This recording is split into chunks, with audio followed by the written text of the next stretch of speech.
일본이 발칵 뒤집혔습니다. 한국으로 인한 작은 변화가 일본 교육계를 뒤흔들고 있는 소용돌이에 휩싸였어요. 한글을 배우고자 하는 학생들의 열망과 쓸모없는 언어라며 무시하는 기성세대의 뿌리 깊은 불신이 충돌하면서 팽팽한 긴장감이 감돌았습니다. 한국어 과목 폐지라는 극단적인 결정을 눈앞에 두고 있었고 학생들은 자신들의 꿈이 꺾일 위기에 처해 절망에 빠졌습니다. 그때 한 학생이 굳은 얼굴로 외쳤어요. 한글이 없으면 저희끼리 대화도 못한단 말이에요. 이건 단순한 언어 문제가 아니에요. 이 한마디는 단지 외로운 외침에 그치지 않았고 그 말을 들은 사람들의 표정은 굳어졌습니다. 그 믿기 힘든 이야기, 지금 시작합니다. 일본의 아침은 여느 때와 다름없이 평화로웠지만 저희 2학년 교실만큼은 왠지 모르게 서늘한 공기가 맴돌았어요. 그 중심에는 바로 한국어라는 단어가 있었습니다. 저희 학교는 매년 2학년을 대상으로 제2외국어를 선택하게 했는데요. 예전에는 대부분의 학생들이 중국어나 프랑스어, 심지어 스페인어를 선택했었지만 최근 몇 년 사이 한국 드라마와 K-팝의 인기가 폭발적으로 높아지면서 한국어를 선택하겠다는 학생들이 급격하게 늘어났어요.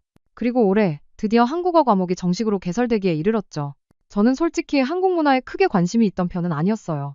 그런데 친구들이 한국 드라마 이야기를 나누며 새로운 단어나 표현들을 사용하는 모습을 보고 있으면 왠지 모르게 대화에서 소외되는 기분이 들곤 했어요. 제 절친인 유키도 마찬가지였고요. 결국 저희 둘은 호기심 반, 소외되고 싶지 않은 마음 반으로 한국어 과목을 선택하게 되었습니다. 하지만 이 선택이 이렇게까지 큰 파장을 불러올지는 전혀 예상하지 못했어요. 한국어 수업이 시작되던 첫날, 저희를 담당하게 된 김 선생님은 다소 긴장한 표정으로 교단에 서셨습니다. 저희와 나이 차이가 크게 나지 않아 보이는 젊은 선생님이셨죠. 그런데 그때 교무부장인 스즈키 선생님께서 갑자기 교실 문을 열고 들어오셨습니다. 스즈키 선생님은 평소에도 권위적이고 고집이 센 분으로 유명했는데요. 그의 얼굴에는 노골적인 불만이 가득했어요. 학생들, 지금이라도 늦지 않았습니다. 한국어는 여러분의 미래에 아무런 도움이 되지 않아요? 영어에 집중해도 모자랄 판에 시간 낭비는 그만두세요. 스즈키 선생님은 마치 저희의 선택이 한심하다는 듯 비웃으며 말씀하셨습니다. 그분의 시선에는 한국 문화와 언어에 대한 깊은 무시와 오만함이 담겨 있었어요. 제 주위의 몇몇 친구들은 그 말에 동요하기 시작했고 저와 유키는 눈빛을 교환하며 불안감을 느꼈습니다. 그때 김 선생님께서 조용하지만 단호한 목소리로 말씀하셨어요. 스즈키 선생님, 학생들의 선택은 존중되어야 합니다. 그리고 세상에는 가치 없는 언어란 없습니다. 제가 책임지고 학생들을 가르치겠습니다. 김 선생님의 말에 스즈키 선생님은 코웃음을 치며 교실을 떠났지만 그분의 차가운 시선은 저희의 마음속에 깊은 상처를 남겼습니다. 그날 이후 저희는 다른 교과 선생님들에게도 은근한 압박을 받기 시작했어요. 한국어 공부할 시간에 수학 문제 하나라도 더 풀어라. 한국 드라마 주인공이 될 것도 아닌데 왜 쓸데없는 공부를 하느냐? 같은 말을 직접적으로 듣기도 했고 수업 태도를 지적하는 방식으로 비아냥거리는 경우도 많았습니다. 이러한 압박 속에서 한국어 과목을 선택했던 몇몇 친구들이 하나둘씩 과목을 바꾸기 시작했어요. 교실에는 점점 더 저희의 편이 사라지는 것 같았고 저희는 고립감을 느꼈습니다. 그럼에도 저는 포기하고 싶지 않았어요. 처음에는 호기심으로 시작했지만 김 선생님의 진심 어린 열정과 한글의 신기하고 체계적인 원리를 알아갈수록 더욱 흥미를 느꼈습니다. 특히 한글의 자음과 모음이 마치 블록처럼 조합되어 모든 소리를 표현할 수 있다는 사실은 충격적일 정도로 경이로웠어요. 저희가 쓰는 일본어 문자인 히라가나와 가타카나, 그리고 한자가 가진 복잡함과 비교할 때 한글은 마치 퍼즐을 맞추는 것처럼 논리적이고 아름다운 문자라는 생각이 들었습니다. 그리고 무엇보다 한국 드라마를 보거나 K-팝 가사를 들을 때 제가 배운 한글로 그 내용을 이해하게 되는 순간에는 말로 표현할 수 없는 짜릿한 기쁨을 느꼈어요. 유키도 저와 같은 마음이었을 거예요. 저희는 이런 즐거움을 포기할 수 없었고 함께 힘을 모아 견뎌내기로 했습니다. 그러나 저희의 노력에도 불구하고 학교를 둘러싼 부정적인 분위기는 점점 더 짙어졌습니다.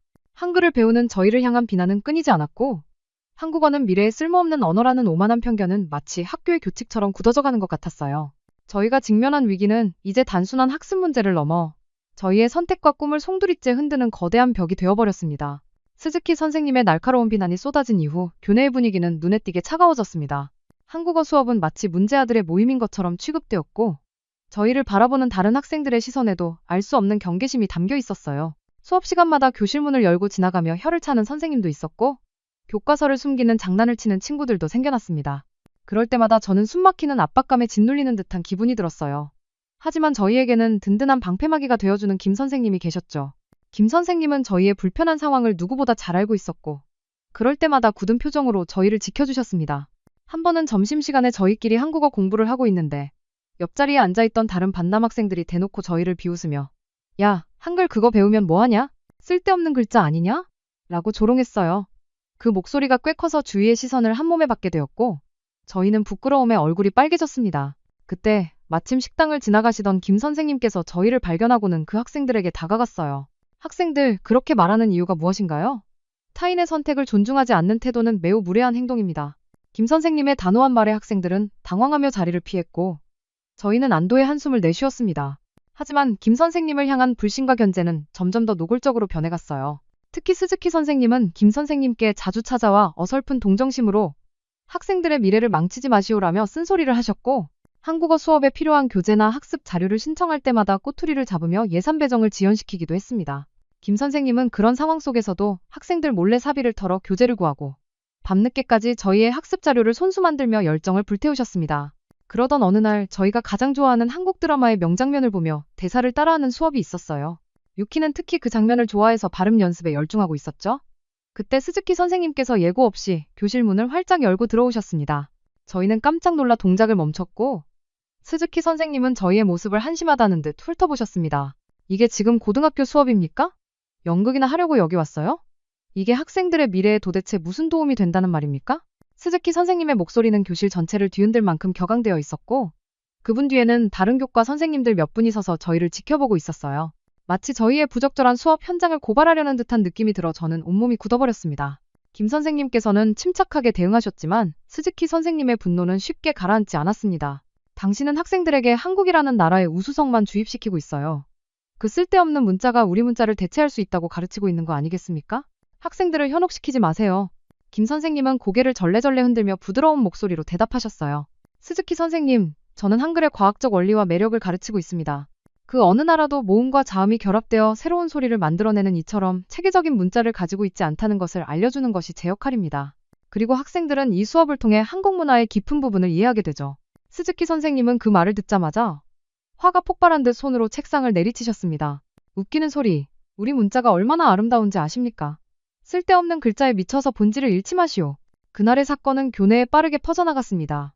한국어 수업에 대한 부정적인 여론은 더욱 거세졌고 저희는 이사회에 한국어 과목 폐지 안건이 상정될 수 있다는 소문까지 듣게 되었어요. 저희의 열정과 꿈이 이렇게 한순간에 짓밟히게 될지도 모른다는 생각에 저는 깊은 절망감에 휩싸였습니다. 수업을 포기하고 싶은 마음이 굴뚝 같았지만 김 선생님과 다른 친구들의 흔들림 없는 눈빛을 보며 저는 다시 마음을 다잡았습니다. 하지만 모두의 불안한 마음은 쉽게 사라지지 않았습니다. 그날 이후 저희를 향한 학교의 압박은 단순한 불신을 넘어 노골적인 배척으로 변해갔습니다. 복도를 지날 때마다 수근거리는 소리가 들렸고 다른 교과 선생님들은 저희가 질문을 해도 못 들은 척 외면하기 일쑤였죠. 저희가 한국어 수업을 받는 교실은 학교의 섬처럼 고립되어가는 느낌이 들었습니다. 유키는 어느 날 저에게 울먹이며 말했어요. 하나, 이대로 계속하는 게 맞는 걸까? 친구들은 자꾸 이상한 눈으로 쳐다봐. 저 역시 유키와 같은 불안감에 휩싸여 있었지만 애써 담담한 척하며 유키를 위로했습니다. 괜찮아, 유키. 우리가 뭘 잘못한 것도 아니잖아. 우리한테는 김 선생님이 계시잖아. 하지만 저희의 유일한 희망이었던 김 선생님마저 어려운 상황에 놓이게 되셨어요. 스즈키 선생님은 저희 부모님들을 불러 한국어 과목의 문제점을 강하게 비판하셨고 저희 부모님들은 그런 상황을 감당하기 힘들어하셨습니다.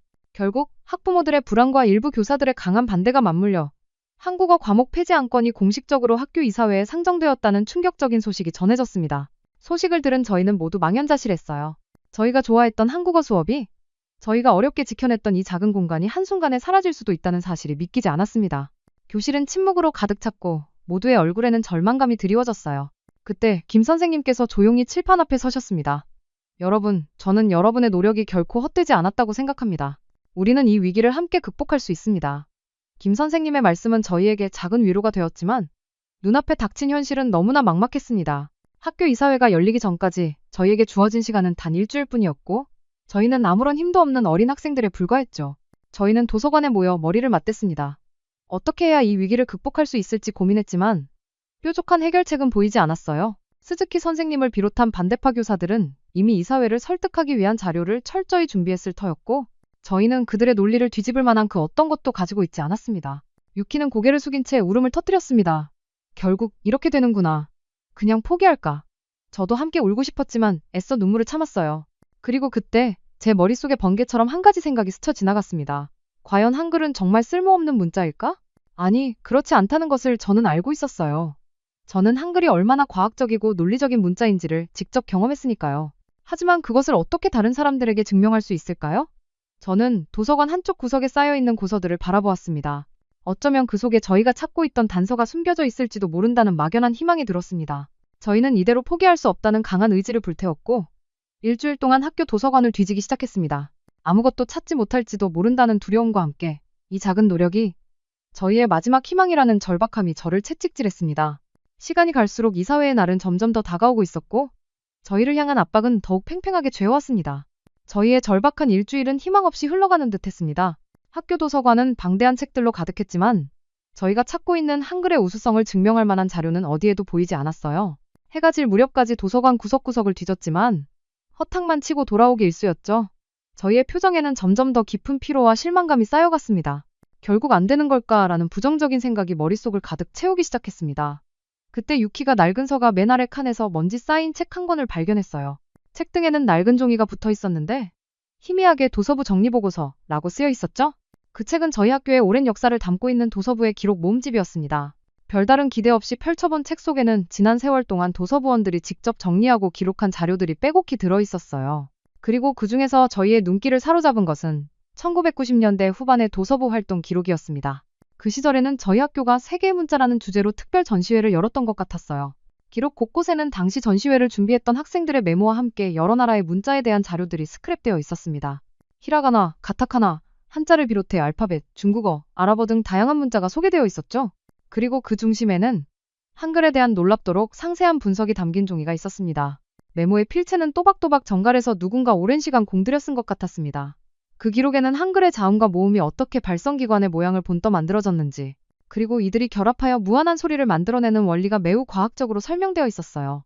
특히 일본어의 히라가나나 가타카나가 하나의 음절을 표현하기 위해 복잡한 획을 요구하는 반면 한글은 단 24개의 기본 글자만으로 모든 소리를 조합해낼 수 있다는 점이 명확하게 기술되어 있었습니다. 심지어 영어 알파벳과 비교했을 때도 한글이 훨씬 더 적은 글자로 더 많은 소리를 표현할 수 있다는 놀라운 사실이 그래프와 함께 제시되어 있었어요. 하나 이거 봐. 이 사람 엄청 자세하게 연구했나 봐. 유키가 흥분한 목소리로 말했습니다. 저희는 그 기록을 한 문장 한 문장 꼼꼼히 읽어내려갔습니다. 그 기록을 쓴 학생은 한글을 인간이 만든 가장 완벽하고 효율적인 문자라고 극찬하고 있었어요. 그리고 기록의 마지막 부분에는 다음과 같은 메모가 덧붙여 있었습니다. 나는 한국어를 배우면서 단순한 언어를 넘어 그 안에 담긴 놀라운 과학과 창의성을 보았다. 이것은 결코 쓸모없는 것이 아니며 오히려 미래의 소통을 위한 열쇠가 될 것이다. 나는 이 사실을 많은 사람들에게 알리고 싶다. 그 기록을 읽는 순간 저희는 전율을 느꼈습니다. 이것은 단순히 한글의 우수성을 주장하는 하나의 의견이 아니라 수십 년 전 저희와 같은 고민을 했던 누군가의 진심 어린 연구 결과였어요. 하지만 이 기록이 저희에게 가장 큰 반전이 된 이유는 따로 있었습니다. 기록의 맨 아래 작성자의 이름이 적혀 있었거든요. 그 이름은 바로 다나카 유키오.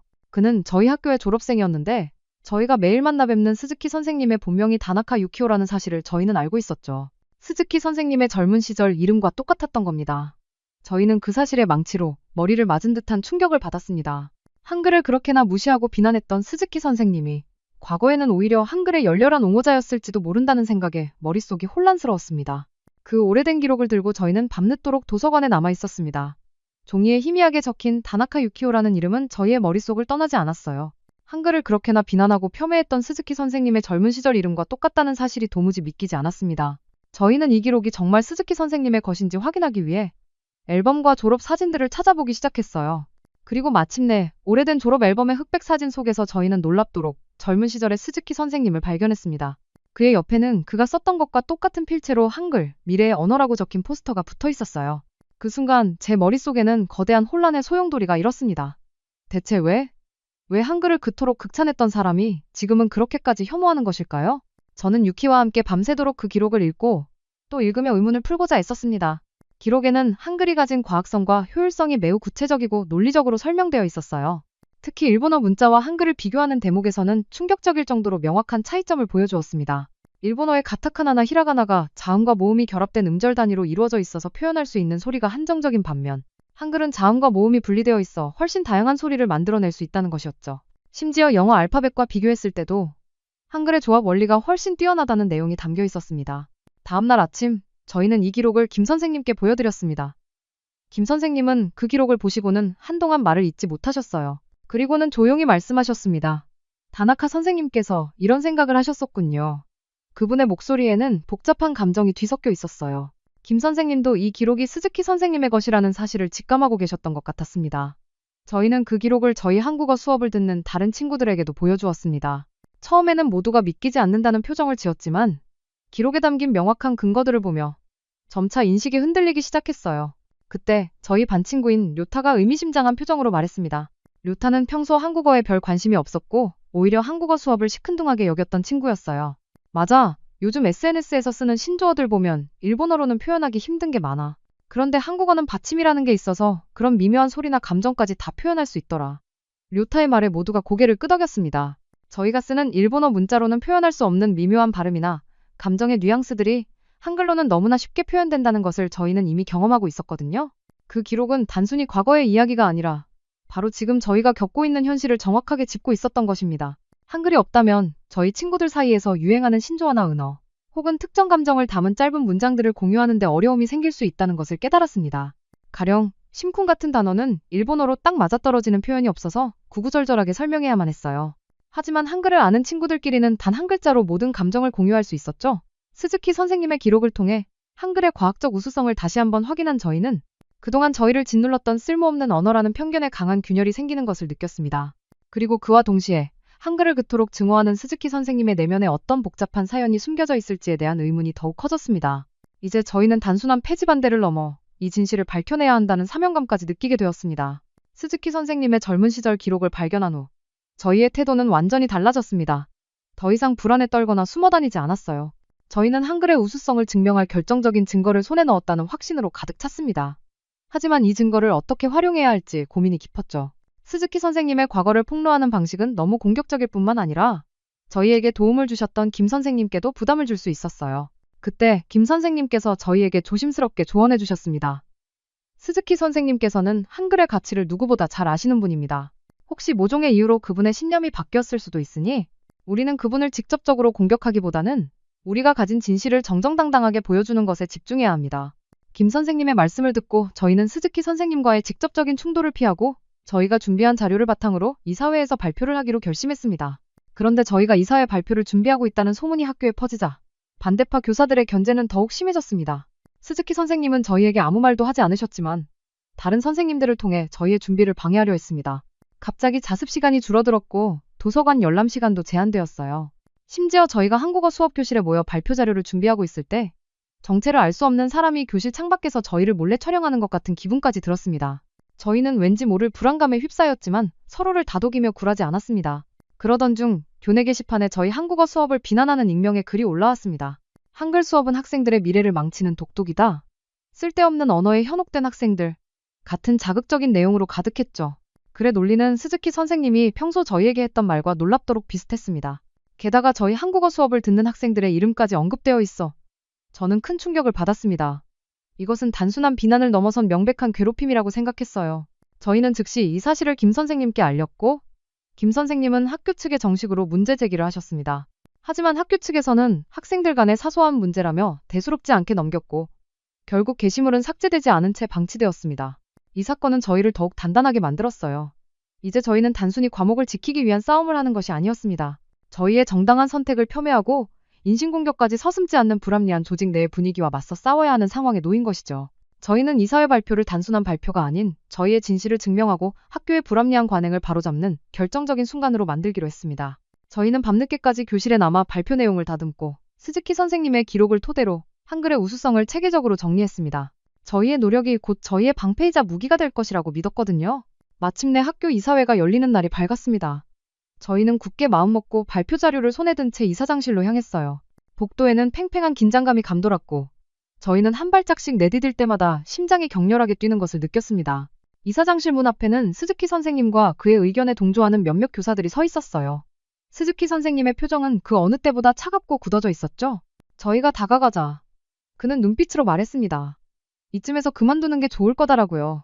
하지만 저희는 흔들리지 않았어요. 저희 뒤에는 김 선생님께서 말없이 서 계셨고 그분의 존재는 저희에게 큰 용기가 되었습니다. 이사장실 문이 열리고 저희는 이사회 위원들 앞에 섰습니다. 길게 늘어선 테이블에 앉아있는 위원들의 얼굴에는 저희에 대한 의구심과 함께 이 사태를 빨리 마무리하고 싶어하는 귀찮음이 역력했습니다. 스즈키 선생님은 저희가 앉기도 전에 먼저 발언권을 얻어 한국어 과목 폐지의 당위성을 주장하기 시작했습니다. 그는 한국어가 미래에 쓸모없는 언어이며 학생들의 학업 능력을 떨어뜨린다고 목소리를 높였습니다. 그의 말은 논리적이었지만 한국 문화에 대한 뿌리 깊은 무시와 혐오가 섞여 있어 듣기 거북했어요. 유키는 제 옆에서 주먹을 꽉 쥐었고 저는 차분하게 스즈키 선생님의 말이 끝나기를 기다렸습니다. 스즈키 선생님의 발언이 끝나자 이사장은 저희에게 질문했습니다. 자네들은 이 한국어 과목을 왜 그렇게 지키고 싶어 하는가? 스즈키 선생님의 말씀이 틀렸다고 생각하는 건가? 저는 심호흡을 한번 하고 준비한 발표 자료를 테이블 위에 올렸습니다. 그리고 떨리는 목소리로 말하기 시작했어요. 저희는 스즈키 선생님의 말씀이 완전히 틀렸다고 생각하지 않습니다. 하지만 선생님께서 과거에 직접 연구하셨던 이 자료를 보시면 생각이 달라지실 겁니다. 저는 스즈키 선생님의 젊은 시절 기록을 꺼내 보였습니다. 그 순간 스즈키 선생님의 얼굴이 하얗게 질렸고 이사회 위원들의 시선은 일제히 그에게로 향했습니다. 이것은 선생님께서 1990년대 후반에 직접 작성하신 세계의 문자 연구 보고서입니다. 이 보고서에는 한글이 일본 문자에 비해 얼마나 과학적이고 효율적인 문자이며 미래의 소통에 얼마나 중요한 역할을 할 것인지에 대해 매우 상세하게 기록되어 있습니다. 제가 말을 이어가려는 순간 스즈키 선생님이 갑자기 벌떡 일어나 제게 다가왔습니다. 그는 흥분한 목소리로 외쳤어요. 그건 내 것이 아니야. 어디서 그런 가짜를 만들어 온 거지? 학생이 감히 선생님을 모함하다니. 그의 목소리는 격앙되어 있었고 그분은 제 손에 들린 자료를 낚아채려 했습니다. 저는 순간적으로 자료를 등 뒤로 숨겼고 그 과정에서 스즈키 선생님과 몸싸움이 벌어질 뻔했어요. 이사회 위원들이 깜짝 놀라 저희를 말렸고 이사장실은 순식간에 혼란에 휩싸였습니다. 학생은 선생님께 대항하는 건가? 당장 자료를 내려놓고 이사장실에서 나가게. 스즈키 선생님은 거의 소리를 지르다시피 했고 저는 그의 눈에서 절망감과 함께 설명할 수 없는 두려움을 읽었습니다. 그는 한글에 대한 증오 때문이 아니라 자신의 과거가 드러나는 것을 극도로 두려워하고 있다는 것을 직감했어요. 그때 김 선생님께서 앞으로 나서시며 말씀하셨습니다. 다나카 선생님, 학생들의 발표를 들어보십시오. 진실은 왜곡될 수 없습니다. 김 선생님의 말씀에 스즈키 선생님은 분노에 가득 찬 얼굴로 김 선생님을 노려보았습니다. 그 순간 이사장실의 긴장감은 최고조에 달했고 저희는 이 거대한 갈등 속에서 과연 진실을 밝혀낼 수 있을지 깊은 불안감에 휩싸였습니다. 스즈키 선생님의 거친 반응에 모두가 침묵에 휩싸였습니다. 이사장은 한숨을 쉬며 스즈키 선생님을 제지했고 제게마저 발표를 진행하라고 지시했어요. 저는 다시 마이크를 잡고 손에 쥔 자료들을 테이블 위에 펼쳐 보였습니다. 스즈키 선생님은 여전히 분노에 찬 눈빛으로 저를 노려보고 있었지만 저는 더 이상 흔들리지 않았어요. 저희의 발표는 한글의 단순한 역사나 미적인 아름다움을 넘어 그 누구도 반박할 수 없는 과학적 우수성을 증명하는 데 초점을 맞추었습니다. 저희는 이 자료를 통해 한글이 얼마나 과학적인 문자인지 보여드리려고 합니다. 일본어 문자와 비교해보면 그 차이는 더욱 명확해집니다. 저는 스즈키 선생님의 기록을 토대로 한글의 자음과 모음이 발성기관의 모양을 본떠 만들어졌다는 사실을 설명했습니다. 그리고 직접 칠판에 히라가나 아와 한글 아를 쓴 후 발음할 때의 입모양과 혀의 위치를 비교하며 보여주었어요. 일본어는 한 글자가 하나의 음절을 표현하지만 한글은 자음과 모음이 합쳐져 소리를 만들어내는 원리 덕분에 훨씬 더 체계적이고 배우기 쉽다는 것을 시각적으로 증명했습니다. 이사회 위원들은 제 설명에 고개를 끄덕이며 흥미를 보이기 시작했습니다. 그때 유키가 앞으로 나서서 발표를 이어갔습니다. 유키는 저희 또래 학생들이 한글을 필요로 하는 가장 중요한 이유, 바로 소통에 대해 이야기했어요. 선생님들께서 한국어를 쓸데없는 언어라고 말씀하셨지만 저희 학생들 사이에서는 이미 한글이 없으면 대화가 안 되는 경우가 많아지고 있습니다. 예를 들어 저희가 쓰는 일본어 문자로는 두근거리는 마음을 길게 설명해야 하지만 한글로는 단 두 글자, 심쿵만으로도 모두가 그 감정을 정확하게 이해합니다. 또한 밥 먹었니? 라는 평범한 문장도 한글로 쓰면 밥 먹었냐와 밥 먹었어처럼 어미를 다양하게 바꾸며 감정을 표현할 수 있어요. 하지만 일본어 문자로는 이런 미묘한 뉘앙스 차이를 온전히 전달하기가 어렵습니다. 유키의 발표는 이사회 위원들에게 깊은 공감을 불러일으켰습니다. 그들은 저희의 발표를 통해 단순히 외국어를 배우는 것이 아니라 새로운 문화와 소통 방식을 이해하고 있다는 것을 깨달았어요. 그리고 저희는 마지막으로 결정적인 증거를 제시했습니다. 스즈키 선생님의 젊은 시절 졸업 앨범 사진과 함께 그가 직접 썼던 한글, 미래의 소통을 위한 열쇠라는 문구가 담긴 자료를 보여주었습니다. 스즈키 선생님께서는 이미 수십 년 전에 한글의 위대함을 통찰하셨습니다. 저희는 선생님의 과거 신념을 존경하며 이 진실을 밝혀내고 싶었습니다. 스즈키 선생님은 더 이상 아무 말도 할 수 없었어요. 그의 얼굴에는 분노 대신 깊은 후회와 절망감이 드리워져 있었죠. 자신이 그토록 혐오했던 한글이 자신의 젊은 날의 열정과 신념이었다는 사실을 마주한 것입니다. 이사장실의 모든 사람들이 침묵에 잠겼습니다. 저희의 발표는 단순히 한국어 과목을 지키기 위한 논리를 넘어 한 개인의 내면과 이 사회의 뿌리 깊은 편견을 흔드는 거대한 반전을 만들어냈습니다. 이사장실은 깊은 침묵에 잠겼습니다. 모두의 시선은 스즈키 선생님께 향해 있었지만 그분은 고개를 푹 숙인 채 아무 말도 하지 못하셨어요. 저는 그분의 어깨가 미세하게 떨리는 것을 보았고, 그동안 저희를 향해 쏟아냈던 분노와 비난의 이면에 숨겨져 있던 고통과 후회를 느낄 수 있었습니다. 그때 이사장이 조용히 입을 열었습니다. 다나카 선생님, 학생들의 발표에 대해 하실 말씀이 있으십니까? 스즈키 선생님은 한참 동안 망설이다가 겨우 고개를 들었습니다. 그의 눈은 붉게 충혈되어 있었고 목소리는 힘없이 떨리고 있었죠. 저의 어리석음이었습니다. 학생들의 말씀이 모두 맞습니다.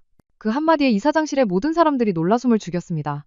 평생의 신념처럼 한글을 비난하던 분이 자신의 과거와 마주하며 모든 것을 인정하는 순간이었습니다. 스즈키 선생님은 저희를 향해 천천히 걸어왔습니다. 그의 얼굴에는 더 이상 오만함이나 분노가 남아있지 않았어요. 그저 오랜 시간 억눌러왔던 감정들이 폭발하는 듯한 깊은 슬픔만이 가득했습니다. 그는 제게 다가와 고개를 숙이며 말했습니다. 하나 학생 그리고 유키 학생. 정말 미안합니다. 나의 어리석은 편견 때문에 여러분에게 상처를 주었어요. 저희는 눈물이 터질 것 같았지만 간신히 참았습니다. 스즈키 선생님의 진심 어린 사과를 받자 그동안 쌓였던 모든 서운함과 분노가 눈 녹듯 사라지는 기분이었어요. 그분은 저희 손을 잡고 잠시 망설이다가 다시 이사회 위원들을 향해 돌아섰습니다. 위원 여러분, 그리고 김 선생님, 저는 과거 한글의 우수성을 발견하고 그 매력에 빠졌던 열정적인 학생이었습니다. 하지만 졸업 후 치열한 사회 속에서 현실과 타협해야만 했습니다. 쓸모없는 언어에 대한 제 열정을 비웃는 시선들. 그 속에서 저는 제 자신을 부정하고 편견을 받아들이는 쪽을 택했어요. 그리고 그 어리석음이 저를 이렇게 괴물로 만들었습니다. 스즈키 선생님의 고백은 모두에게 충격을 주었습니다. 그의 말은 단순히 한글에 대한 이야기가 아니라 사회의 편견과 압력 속에서 자신의 꿈과 신념을 포기했던 한 인간의 비극적인 이야기였어요. 그분은 한글을 혐오했던 것이 아니라 한글을 사랑했던 과거의 자신을 외면하고 있었던 것이었습니다. 이사장은 스즈키 선생님의 고백을 듣고 깊은 생각에 잠겼고 이내 이사회에 최종 결정을 내렸습니다. 한국어 과목 폐지 안건은 기각합니다. 오히려 한국어 과목을 학교의 자랑스러운 정규 교과로 발전시켜 나갈 것을 제안합니다. 그 순간 저희는 서로를 부둥켜 안고 울었습니다. 저희의 용기와 노력이, 그리고 스즈키 선생님의 뒤늦은 고백이 만들어낸 기적이었어요. 저희와 함께 한국어 수업을 듣던 친구들의 얼굴에도 기쁨의 눈물이 흘렀습니다. 그동안 저희를 경멸하던 다른 선생님들도 충격과 함께 반성하는 표정을 지었어요. 특히 한때 저희를 비웃었던 요타는 제게 다가와 말했습니다. 하나, 정말 대단해. 이제 나도 한국어 제대로 배워보고 싶어. 이사회는 한국어 과목을 폐지하는 대신 오히려 학교의 핵심 과목으로 육성하겠다는 파격적인 결정을 내렸습니다. 스즈키 선생님의 내면은 완전히 뒤바뀌었고 저희를 향한 그의 시선에는 미안함과 함께 존경의 빛이 감돌았어요. 그분은 저희에게 진심으로 감사하다는 말을 전하며 앞으로는 저희의 든든한 조력자가 되어주겠다고 약속했습니다. 저희는 비로소 한국어라는 작은 언어가 학교 전체의 분위기를 바꾸고 사람들의 마음을 움직일 수 있다는 것을 깨달았어요. 이사회 결정 이후 저희 학교는 예상치 못한 변화의 소용돌이에 휩싸였습니다. 이사장이 직접 전교생을 대상으로 한 특별 브리핑을 열겠다고 선언했거든요. 그동안의 모든 논쟁과 갈등, 그리고 진실을 숨김없이 공개하겠다는 파격적인 결정이었죠. 전교생이 강당에 모인 그날, 저희는 김 선생님, 그리고 스즈키 선생님과 함께 무대에 섰습니다. 스즈키 선생님의 얼굴은 여전히 수척했지만 그분의 눈빛에는 이전과는 다른 깊은 진심이 담겨 있었어요. 김 선생님은 저희를 든든하게 바라보며 격려해 주셨습니다. 저는 마이크를 잡고 이사회에서 발표했던 내용을 다시 한번 전교생들에게 전달했습니다. 여러분, 저희는 오늘 여러분께 한글의 우수성과 함께 저희가 겪었던 진실을 이야기하려고 합니다. 한국어는 단순히 유행하는 문화를 즐기기 위한 언어가 아닙니다. 그것은 놀라운 과학과 논리를 담고 있는 세상에서 가장 효율적인 문자 중 하나입니다. 저는 한글이 자음과 모음의 조합으로 무한한 소리를 만들어낼 수 있는 원리를 설명했고 일본어 문자와 비교했을 때 한글이 얼마나 배우기 쉽고 간결한지 시각적으로 보여주었습니다. 특히 친구들과의 대화에서 심쿵이나 현욱 같은 한글 신조어가 없으면 미묘한 감정을 온전히 전달하기 어렵다는 점을 이야기하자 학생들은 고개를 끄덕이며 깊이 공감하는 모습을 보였습니다. 그 다음은 스즈키 선생님의 차례였습니다. 그분은 한참을 망설이다가 마침내 떨리는 목소리로 입을 열었어요. 여러분, 저는 이 학교의 교사로서 여러분께 큰 죄를 지었습니다. 그의 말에 학생들은 웅성거렸습니다.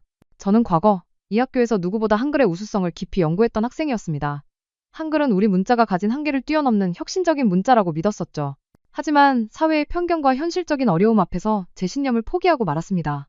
그리고 시간이 흘러 저는 제가 가장 사랑했던 것을 가장 증오하는 괴물이 되어버렸습니다. 스즈키 선생님은 자신의 젊은 시절 기록을 스크린에 띄우고 당시 한글에 대한 자신의 열정적인 연구 내용을 학생들에게 보여주었습니다. 그는 자신이 왜 한글을 포기했는지, 그리고 왜 저희를 그토록 비난했는지 솔직하게 고백했어요. 그분의 진심 어린 고백은 강당에 모인 모든 학생과 교사들의 마음을 뒤흔들었습니다. 학생들은 충격과 함께 깊은 감동을 받았고 몇몇 친구들은 눈물을 흘리기도 했어요. 제가 그동안 느꼈던 답답함과 억울함이 모두 그 고백 한마디로 눈 녹듯 사라지는 기분이었어요. 스즈키 선생님의 고백이 끝나자 강당은 우레와 같은 박수 소리로 가득 찼습니다. 그것은 단순히 용서의 박수가 아니었어요. 그것은 한 개인의 용기에 대한 존경, 그리고 진실을 마주한 우리 모두의 새로운 시작을 축하하는 소리였습니다. 이사장은 특별 브리핑의 마지막을 장식하며 말했습니다. 오늘부로 우리 학교는 한국어 과목을 정식 교과목으로 채택하고 더욱 적극적으로 학생들의 학습을 지원할 것입니다. 여러분 모두가 한글이라는 새로운 언어를 통해 더 넓은 세상을 만나기를 바랍니다. 특히 한글의 우수성을 증명했던 저희의 발표 내용은 학계와 전문가들의 뜨거운 관심을 받았습니다. 언어학 교수들은 한글이 과학적인 원리를 바탕으로 만들어진 미래의 문자라는 점을 강조하며 저희 학교의 사례가 전 세계 교육계에 시사하는 바가 크다고 평가했어요. 한 일본의 유명한 언어학자는 언론 인터뷰에서 이렇게 말했습니다. 다나카 선생님의 젊은 시절 연구는 놀라울 정도로 선구적이었습니다. 그가 한글에서 발견했던 가치가 수십 년이 지난 지금 학생들의 입을 통해 다시 증명되었다는 사실은 감동적이기까지 합니다. 이제 우리는 한글을 단순히 이웃나라의 언어가 아니라 인류의 소중한 문화유산으로 바라봐야 합니다. 이러한 언론의 뜨거운 관심은 저희 학교 전체의 분위기를 완전히 바꿔놓았습니다. 한국어를 쓸모없는 언어라며 비난했던 선생님들도 이제는 저희에게 먼저 다가와 한국어에 대해 질문하곤 했어요. 저희의 용기를 비웃었던 친구들도 진심으로 축하의 말을 건네며 다음 학기에는 자신들도 한국어 과목을 선택하고 싶다고 말했습니다. 한국어 수업을 듣는 학생들의 수는 순식간에 폭발적으로 늘어났고 저희의 작은 교실은 이제 더 이상 고립된 섬이 아니었어요. 오히려 학교에서 가장 활기차고 미래지향적인 공간으로 탈바꿈했습니다. 이 모든 상황을 지켜본 스즈키 선생님은 저희에게 조용히 다가와 말씀하셨어요. 너희의 용기 덕분에 내가 잃어버렸던 나 자신을 되찾았다. 고맙다. 그분의 목소리에는 이제 더 이상 후회나 슬픔이 아닌 새로운 시작에 대한 희망이 담겨 있었습니다. 저희는 저희의 작은 목소리가 이토록 거대한 파장을 불러일으킬 줄은 꿈에도 상상하지 못했어요. 한글에 대한 열정과 진실을 향한 용기가 개인의 내면을 바꾸고 나아가 사회의 인식을 변화시키는 놀라운 힘을 가지고 있다는 것을 깨닫는 순간이었습니다. 저희 학교에 대한 언론의 관심이 최고조에 달했을 때 예상치 못한 곳에서 연락이 오기 시작했습니다. 한국에 있는 여러 교육기관과 대학교에서 저희 학교에 협력 제안을 해온 것이었죠. 특히 한국의 한 유명 대학교에서는 저희 학교와 자매결연을 맺고 싶다는 뜻을 전해왔습니다. 저희는 이 소식에 모두 흥분했습니다. 이사장은 즉시 한국대학교 측과 화상회의를 진행했고 저는 그 자리에 학생 대표로 참석했습니다. 화상회의 화면 너머로 보이는 한국대학교 관계자들의 표정에는 저희의 용기 있는 행동에 대한 진심 어린 존경과 기대감이 담겨 있었어요. 그분들은 저희 학교의 사례를 매우 긍정적으로 평가하며 앞으로 일본 학생들이 한글을 통해 한국 문화와 사회를 깊이 이해할 수 있도록 적극적으로 돕겠다고 약속했습니다. 저희 학교는 그 제안을 기쁜 마음으로 받아들였고 곧바로 한국어 교환 학생 프로그램을 만들기로 결정했습니다. 저희 한국어 수업을 듣는 학생들 중에서 희망자를 선발해 방학 동안 한국대학교에서 수업을 듣고 문화체험을 할 수 있는 기회가 생긴 것이었죠. 유키와 저는 서로를 바라보며 꿈에 그리던 일이 현실이 되었다는 사실에 감격했습니다. 이후 저희 학교는 한국과의 교류를 더욱 활발하게 추진했습니다. 온라인으로 한국 학생들과 교류하는 프로그램을 만들었고 서로의 문화와 언어를 가르치며 자연스럽게 우정을 쌓아갔습니다. 저희 학교 한국어 교실은 이제 한글 동아리로 발전하여 한국의 노래를 부르거나 전통 놀이를 배우는 등 다양한 활동을 펼쳤습니다. 한국어에 관심이 없었던 다른 학생들까지 저희 동아리에 가입하며 한글의 매력을 알아가기 시작했죠. 심지어 스즈키 선생님은 한국의 언어학자들과 교류하며 한글의 과학적 우수성에 대한 연구를 다시 시작하셨습니다. 그는 젊은 시절의 열정을 되찾은 듯 매일 밤 늦게까지 연구에 매달리셨어요. 어느 날 스즈키 선생님께서 저를 찾아와 조용히 말씀하셨습니다. 하나 학생, 너희 덕분에 나는 잃어버렸던 내 삶의 가장 소중한 것을 되찾았다. 이제 나는 한국과 일본의 관계를 개선하고 서로의 문화를 존중하는 데 기여하고 싶다. 저는 그분의 진심 어린 말에 눈물이 핑 돌았습니다.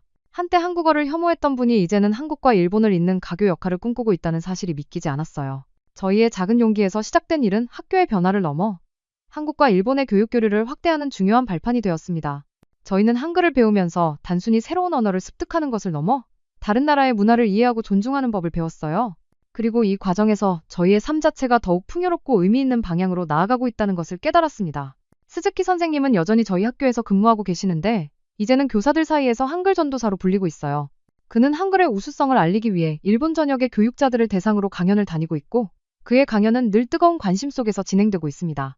그는 저희에게 항상 너희의 용기가 없었다면 나는 여전히 어둠 속에 갇혀 있었을 것이라고 말씀하셨어요. 그분의 진심 어린 감사에 저는 깊은 감동을 느낍니다. 한때 저를 그토록 미워했던 그분이 이제는 제 삶의 가장 든든한 조력자가 되어주셨으니까요.